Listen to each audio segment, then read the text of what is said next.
वैसे चंद्रा साहब, मेरी तो शुरू से ये इच्छा थी कि वो जमीन आप ही को मिले। यकीन मानिए, वो जमीन है बड़े मौके की। कुछ ही दिनों में सोना उगलेगी, सोना। खूबचंद जी, इसीलिए तो उस जमीन की वाजिब कीमत देने के बावजूद मैं ये रुपए लेकर आया हूं। कितने हैं? पूरे 15 हैं। आपने इतने ही तो कहा था ना। नहीं नहीं, कहे तो 20 थे, लेकिन 15 में आपका चक्कर चला दूंगा मैं। खूबचंद जी, मुझे वो जमीन जल्द से जल्द चाहिए। डोंट वरी चंद्रा साहब, आपका काम बहुत जल्दी हो जाएगा। बिग बॉस आ गए हैं। क्या नागपाल साहब आ गए? हाँ, वो आ गए हैं, इसलिए तो मैंने आपको यहाँ पर बुलवाया है। आपकी अपॉइंटमेंट उन्हीं के साथ है। आइए।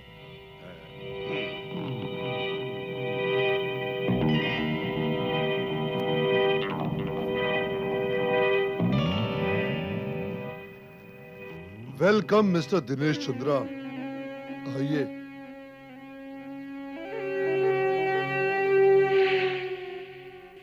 Good morning sir. बैठिए। हम्म।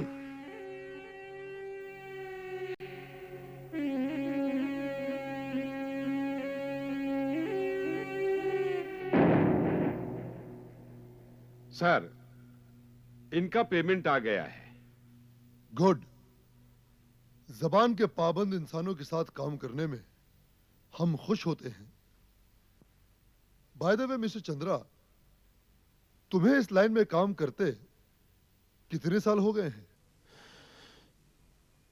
यही कोई 25 साल। बैठ जाओ। तो फिर इन 25 सालों में तुमने 50-100 लाख तो कमाई लिए होंगे। ये आप कैसी बातें कर रहे हैं सर? इस काम में आजकल मार्जिन ही कहां है। जमीनों के भाव और कॉस्ट ऑफ कंस्ट्रक्शन इतनी बढ़ गई है कि मतलब यह कि अब यह धंधा प्रॉफिट का रहा ही नहीं। चलिए मिस्टर चंद्रा, यही धंधा हमारे साथ भी कर कर देखिए।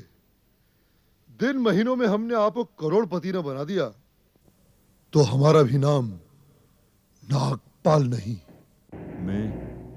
मैं कुछ समझा नहीं सर। सर जी की सबर्ब में 6000 एकड़ जमीन है। उस पर करीबन 30,000 मॉडर्न फ्लैट्स बन सकते हैं। और वो खूबसूरत फ्लैट्स वाजिब और सस्ते दामों पर फौरन बिक सकते हैं। तो बताओ, तुम हमारे साथ डील करोगे? दिनेश बाबू, फायदे का धंधा है, फायदे का।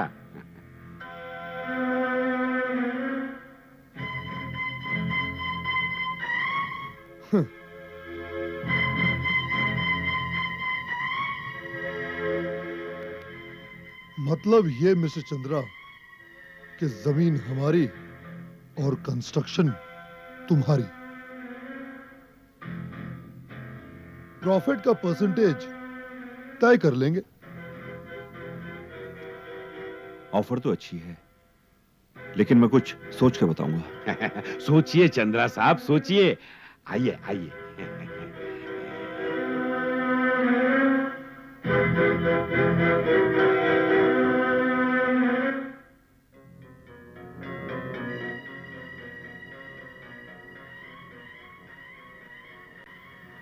और कंस्ट्रक्शन हमारी। ऑफर तो बुरी नहीं है। 60 एकड़ जमीन और 30,000 फ्लैट्स। दिनेश चंद्रा, अगर ये डील हो जाए तो सचमुच तुम कुछ ही दिनों में करोड़पति बन जाओगे। हाँ, करोड़पति। लेकिन इतनी सारी जमीन नागपाल के पास है क्या? और क्या वो सचमुच कानूनन उस जमीन का मालिक है भी कि नहीं? अगर है तो उसके साथ बिजनेस करने में कोई नुकसान नहीं।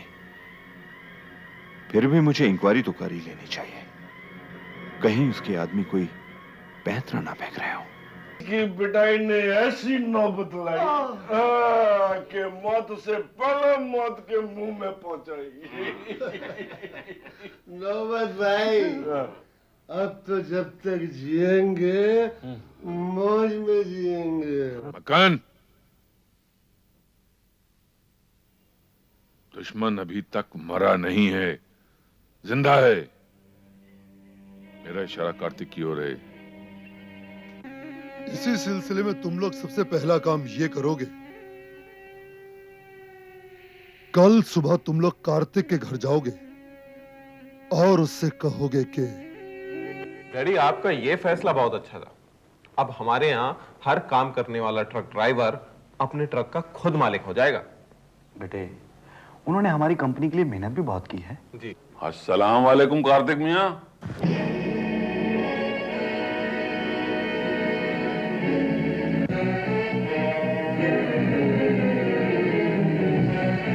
तुम लोग हवाला से छूटकर आ गए?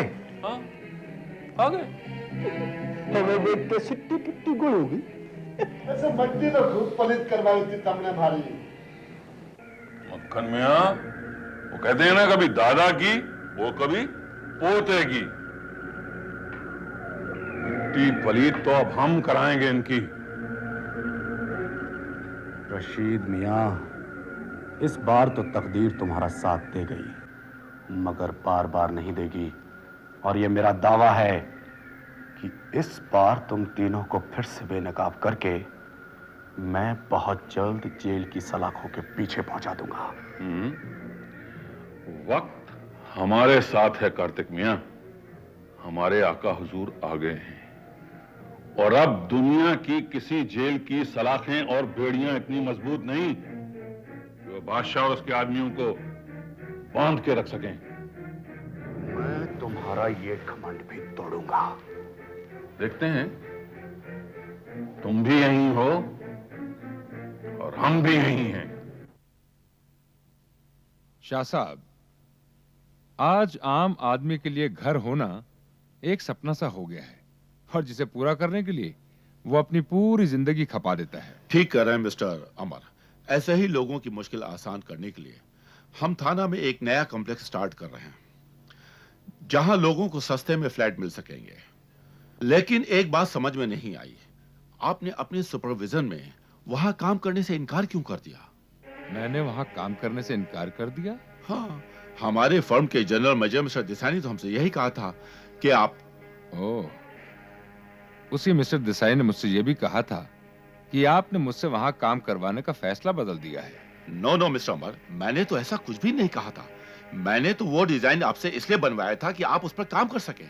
शाह साहब, जब आपकी गैर मौजूदगी में मिस्टर देसाई ने मुझे आपका यह फैसला बताया तो मैं समझ गया कि वो आदमी झूठ बोल रहा है। इसकी वजह? शायद आप नहीं जानते, आपकी फर्म में करप्ट लोगों की एक ऐसी लॉबी तैयार हो चुकी है, आपको तो धोखे में रख ही रही है, साथ ही साथ आम जनता के पैसे और जिंदगी से खिलवाड़ भी कर रही है। मैं आपका मतलब नहीं समझा। आपकी फर्म ने आज तक जितने भी कंस्ट्रक्शंस किए हैं उन सब पर अच्छा माल लगाया गया है, यह दावा आपके लोगों ने किया है। लेकिन सच्चाई यह है शाह साहब कि उन सब पर घटिया माल लगाया गया है और वो घटिया माल उन लोगों ने सप्लाई किया है जो आपके लोगों को अच्छा खासा कमीशन देते रहे हैं। ये सब आप किस बेस पे कह रहे हैं? इसी बेस पर शाह साहब, उन्हीं लोगों ने अपने रेगुलर सप्लायर को मेरे पास भेजा भी था। उस आदमी ने मुझे रिश्वत देने की कोशिश भी की, लेकिन मैंने अपने जमीर का सौदा नहीं किया।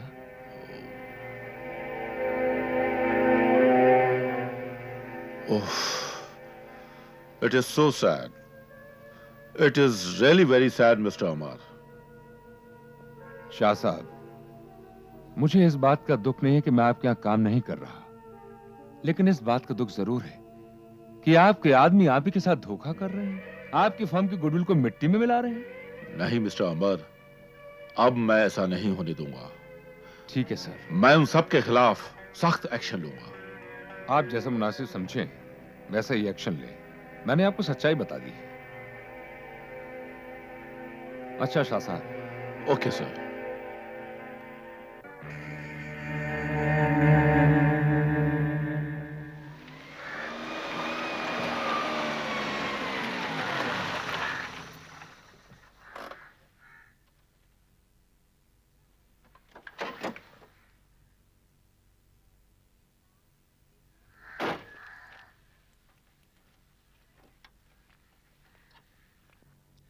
भाई साहब जरा ये पता बताएंगे क्या? Gunwant villa 14th cross road Juhu Vile Parle scheme. अरे भाई साहब, ये तो कम से कम भी यहाँ से आधा किलोमीटर आगे है। थोड़ी दूर पर एक पोस्ट ऑफिस है, वहां से तुम सामने की सड़क पर जाओ। ओह, तुम लोग! हाँ अमर साहब, याद होगा हमने आपसे कहा था कि अगर हमारे रास्ते से नहीं हटे तो आपकी सेहत के लिए अच्छा नहीं होगा।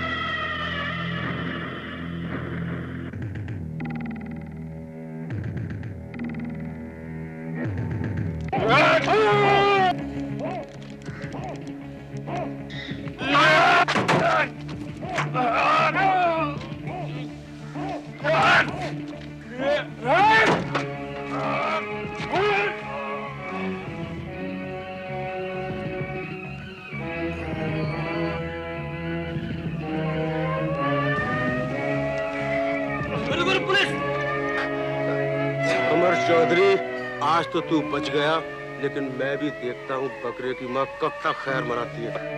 भाग के जाता कहाँ बुज़दिल?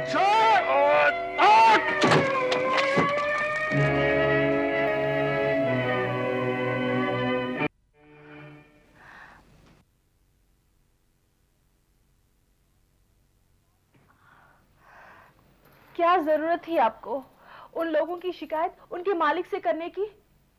सुनंदा, मैं जानता हूं कि मेरे साथ बुरा तो हुआ है, लेकिन मैंने जो कुछ भी किया ठीक ही किया है। पर अमर, ये जमाना ऐसा नहीं है। यहाँ कोई किसी के लिए खुद को मुसीबत में नहीं डालता। तो तुम्हारा मतलब है सच्चाई देखकर मुझे आंखें बंद कर लेनी चाहिए थी। उन लोगों का असली रूप उनके मालिकों को नहीं दिखाना चाहिए था। ये सब तो ठीक है अमर, पर सोचो अगर तुम्हें कुछ हो जाता तो। सुनंदा, तुम ये क्यों भूल जाती हो कि जिस बीवी की दुआएं हर पल उसके शौहर के साथ रहें, उसका कोई क्या बिगाड़ सकता है? मुझे कुछ नहीं पता। प्रॉमिस कीजिए आइंदा आप किसी के लिए खुद को मुसीबत में नहीं डालेंगे। तो क्या मेरे सामने करप्शन होती रहे और मैं खामोशी से देखता रहूं? लोगों को सुधारने के लिए दुनिया में और लोग भी तो हैं। आप अपने घर संसार तक सीमित रहे तो अच्छा होगा। आजकल भाषण देने लगी हो सुनंदा, मुझे लगता है तुम मुझे बुज़दिल बनाकर ही छोड़ोगी। बुज़दिल इंसान जिंदगी में कभी तरक्की नहीं करते बरखुरदार। यह दुनिया उसी के गिर्द घूमती है जो शेर दिल हो। बताओ, क्या फैसला किया तुमने? सर, मैंने आपके प्रपोजल पर काफी सोच विचार किया है।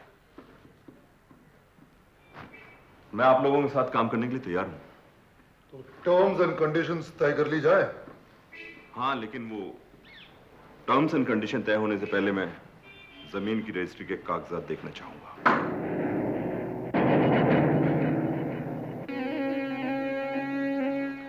यानी आपको सर की जबान पर यकीन नहीं? मैंने ऐसा तो नहीं कहा, लेकिन जिस जमीन पर इतने बड़े स्केल पर कंस्ट्रक्शन करवानी है उसके कागजात देखना तो जरूरी है। जी बिल्कुल ठीक फरमा रहे हैं खूबचंद। मेरे जमीन की रजिस्ट्री के जेरॉक्स कॉपी लाकर दे दो। ठीक है सर। वैसे तो कई बिल्डर्स हमारे साथ ही डील करना चाहते थे, मगर खूबचंद ने तुम्हारी इतनी तारीफ कर दी है कि अब ये डील हम तुम्हारे साथ ही करेंगे। It's so nice of you sir. इतनी बड़ी जमीन के हम चौथे मालिक हैं। सबसे पहले मालिक थे वली मोहम्मद। उन्होंने ये जमीन किसी रुस्तम भाई दस्तूर को भेज दी और बहरीन चले गए, और रुस्तम भाई ने ये जमीन जॉर्ज डिकोस्टा को भेज दी और जॉर्ज डिकोस्टा ने हमें। इसका मतलब तो वो जमीन आपको बहुत सस्ते दामों में मिल गई होगी सर।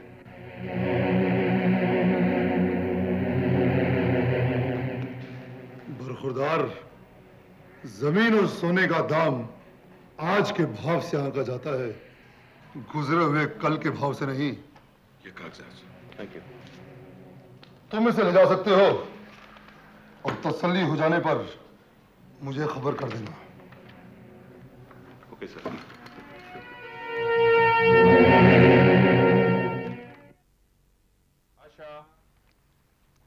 ये लो भाई, जमीन की रजिस्ट्री के कागजात तो ले आया हूं। तो क्या तुम खुद रजिस्ट्रार से नहीं मिले? रजिस्ट्रार से मिला भाई, और उनके लोगों ने ये सब कागजात देखने के बाद कहा कि ये बिल्कुल जेन्युइन है। फिर भी दिनेश, तुम साइट पे जाकर जरा इंक्वायरी तो कर लो। साइट पर जाऊंगा, जरूर जाऊंगा, और वहां जाकर कुछ दूसरे लोगों से भी पूछताछ करूंगा। दिनेश, ये प्रोजेक्ट बहुत बड़ा है, इसके लिए काफी फाइनेंस की जरूरत पड़ेगी। मेरे ख्याल से जमीन मिल जाने के बाद फाइनेंस मिलने में कोई दिक्कत नहीं आएगी आशा। और मैं सोचता हूं कि जैसे ही हमारा एग्रीमेंट इस पार्टी के साथ होगा, हम लोग फ्लैट्स बुकिंग की एडवर्टाइजमेंट सब पेपरों में दे देंगे। मुझे पूरा विश्वास है कि इतना बड़ा प्रोजेक्ट पब्लिक के पैसे से ही पूरा हो जाएगा।